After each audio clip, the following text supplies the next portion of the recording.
kaze mu kiganiro cyo kuri uyu wa gatandatu itariki 14 ukwezi kwa 4 2018. Imvo n'imvano y'uno munsi yibanze ku mihango yabereye i Buruseli mu Bubiligi yo kwibuka ku nshuro 24 abantu bahitanywe na genocide yabaye mu Rwanda mu 1994. Mu bandi bashikirije ibiganiro harimwo Patiri Thomas Nahimana, umunyepolitiki atavuga rumwe na leta y'u Rwanda, yagerageje kuja muri ico gihugu kwiyandikisha amatora mukuru w'igihugu yo mu mwaka uheze ariko ntivyamukundira. Ubu yashinze ico yita leta y'u Rwanda ikorera mu buhungiro. Bitandukanye n'abandi, uyavuze ko ngo ahubwo ONU yakoze akazi kayo yarijejwe mu Rwanda kandi gakora neza. Aho agashaka kuvuga ko inteko za ONU zari zihagarariye amahoro mu Rwanda mu rwego MINUAR ngo zari mu Rwanda gufata mu mugongo abasirikare ba FPR. Mu gihe mu kiganiro harimwo witwa Jonathan Musonera kandi ico gihe akaba yari mu gisirikare ca FPR, nashatse kumenya nimba koko ubwo bufasha bwa MINUAR barabuhawe.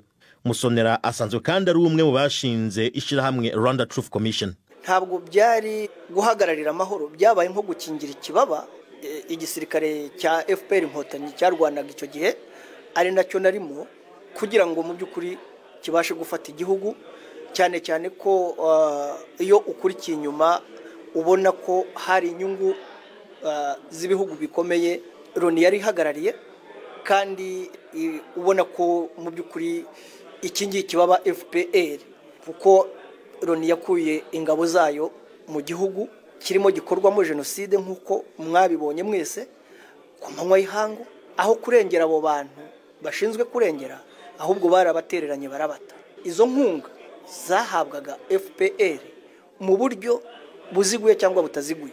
Ngarutse aho hari wavuze ngo Romuald Dallaire yarajejwe ingabo za MINUAR kijagiye ingabo za ONU mu Rwanda, bavuga ngo bagiye kuzanira inkwi abasirikare ba FPR bari muri sende mugango kaza bazanye ibigwanisho. Wari umusirikare ico givyo nivyo koko vyarabaye? Ahubwo biranshimishije cyane kuri icyo kibazo, kuko ni ibintu byoroshye cyane kugisubiza. Nibyo koko MINUAR yaherekezaga amamodokari yacu yabaga agiye kuzana inkwi, ibyo kurya, kandi bagatwara n'abasirikare abitwaga ko ari abasirikare bamwe bacu bagombaga gupakira ibyo bintu no gukora akazi ko gupakira ibyo byo kurya. Beskotingaga amamodoka yacu, abagendaga muri ayo mamodoka yacu abenshi hari igihe babaga ari abasivili bambaye igisirikare, hakagaruka abasirikare nyabo, abasivili bagasigara mu myitozo. Ni ukuvuga ngo Loni niyo yabaga ibaherekeje. Noneho ukibaza, ese Loni yari ishinzwe kugira ngo igivana Inkotanyi Kigali izijyane ku Murindi cyangwa n'ahandi mu ma headquarters y'Inkotanyi kugira ngo bazane ibiryo? Ariko none nkaho nta ntuvuga ko hari ukuntu namwe mwakoresha amayeri ntibabimenye? Ntabwo ari amayeri, kuko abo bajyanaga babaga babazi. None se iyo bagarukanaga abandi babaga batazi ko babona bagarukanya abandi, bigaragara nk'amayeri, ariko ni uburyo mu by'ukuri buziguye, ariko niko byari bimeze.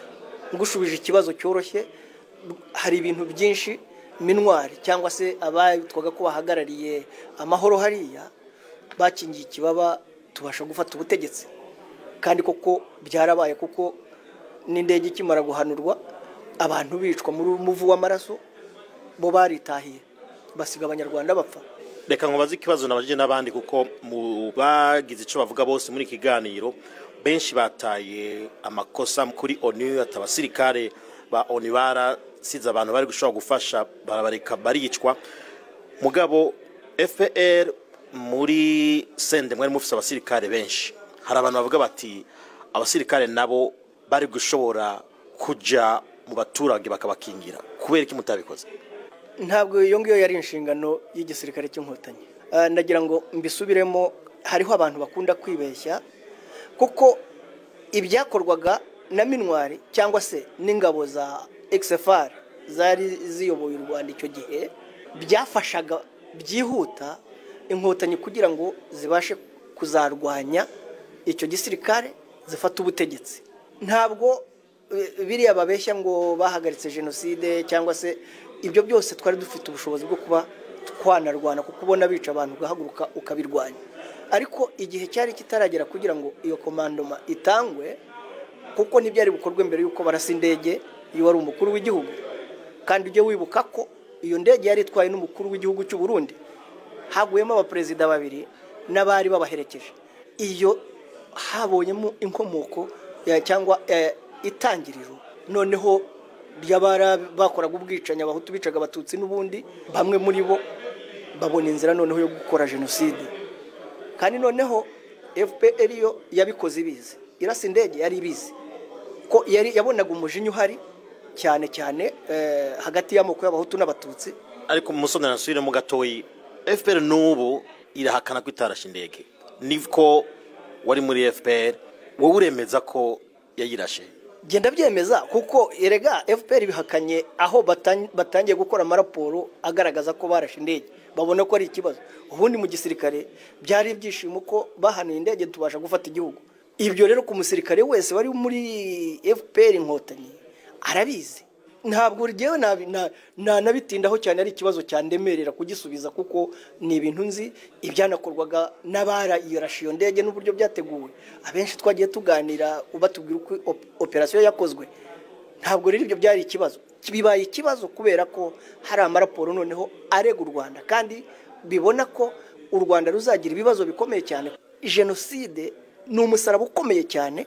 Kugira ngo FPR yemere ko yarashe indege, ni ukuvuga ngo ni nko kuburasa ikibiri tugatwika umusozi ugashya. Rero n'umusaraba ukomeye ntibashobora kubyemera. Ariko 94 95 twarabyemeraga, binavugwa no mu gisirikare n'abaturage babizi. Ariko ubu noneho kubera ko ari ikibazo gikomeye kijyana kuri jenoside, kandi ni ihurizo rikomeye ku banyarwanda kugira ngo uko kuri kumenyekane, ari nayo mpamvu abagerageje kukuvuga nkatwe tubizi bitubera ikibazo cyo guhigwa kwicwa. Uvuze guhigwa kwicwa, hari marara doyego kuvugana ejo bundi igipolisi cyo mu Bwongereza cyara mubwiye yuko ubuzima bwe bushobora kubangamirwa n'ubutegetsi bw'u Rwanda, naho bo igipolisi tukibajije nticahakanye cyane ngo kivyemere. Nawe we mu myaka iheze igipolisi cyo mu Bwongereza cyarakugabishije giti ushobora nawe kumererwa nabi.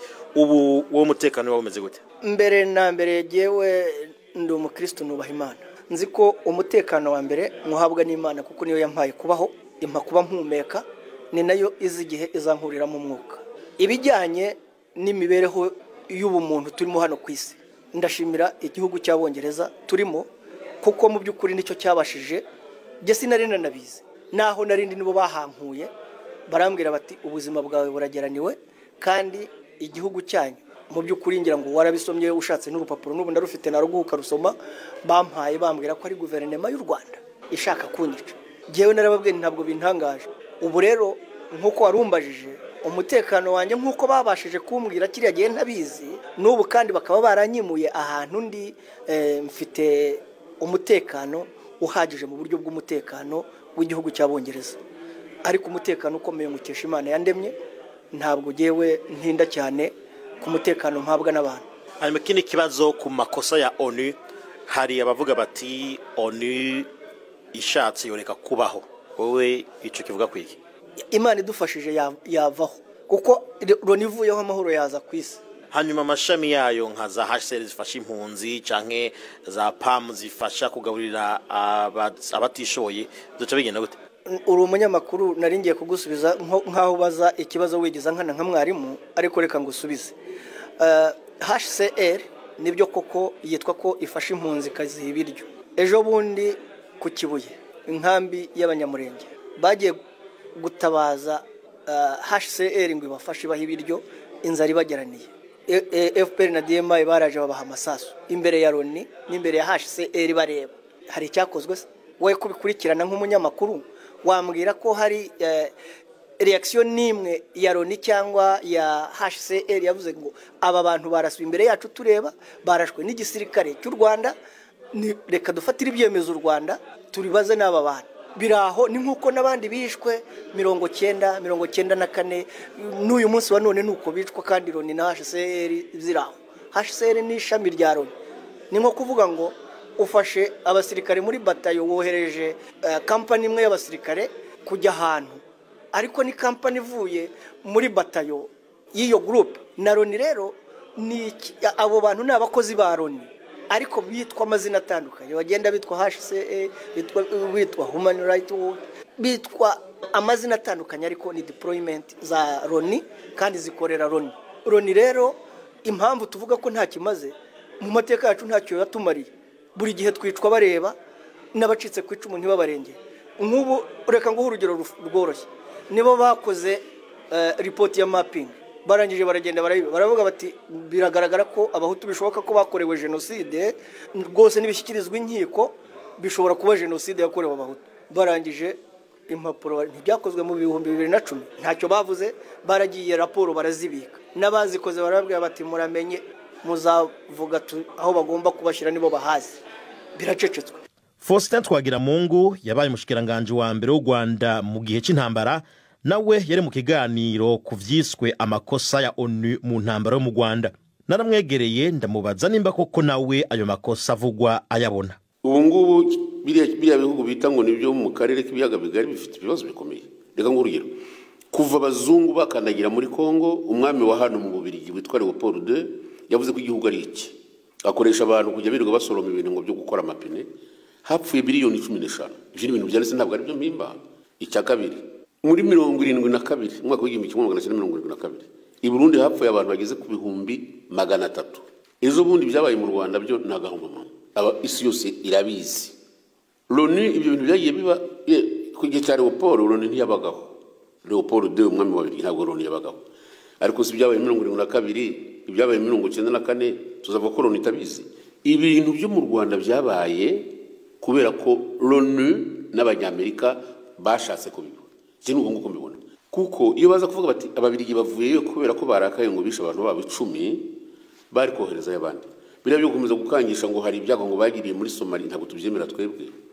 Ikindi babujije n'abasirikare b'u Rwanda kujya bagenda bafite ibintu bya security duhamagara baratubeshye ngo dusinye amasezerano twarayasinye tuzana na FPR ituri Kigali mu nteko ishinga amategeko uko tuyaho ngaho irazana imbunda izo mbunda nizo zamaza abantu kandi Dareri ahari ngo niwe bagombaga kubagenzura ndigeze abagenzura no mu magambo make abanyafrika ubwabo bagomba gukomeza kumenya kwirinda bakamenya security yabo niba bakomeza gushingira kuri bari abantu ngo ni Loni abantu bameze nk'abashaka gukirira muri riye bintu bagiye bashyiraho by'impuzamahanga ntacyo tuzageraho. Umuzungu mukanya hoza atubwira ati ntabwo uriya secretary general wa Nations Unies w'umuganiye yitwa nde Kofi Annan avuga ko atagombaga kubona prix Nobel de la paix ntabwo yagombaga kubona mu by'ukuri nanjye niko nabitekereje. Ni umuntu waje akajya twongorera ngo nibavuga ko bahutu bapfuye ngo tukajye tubikurikira ambwira agiye mu biro abantu rero nk'abariya igihugu cyacu gisa naho cyagurishijwe kandi kugira ngo kigurishwe hari impamvu no gushaka umutungo wa Kongo. Ntabwo u Rwanda rushobora kwemeza ko rufite quota yo exporta yo kujyana muri Amerika kikaba igihugu cya mbere kifite kandi kiyohereza n'amafaranga akagihabwa. Ntabwo bishoboka. Hari impamvu rero.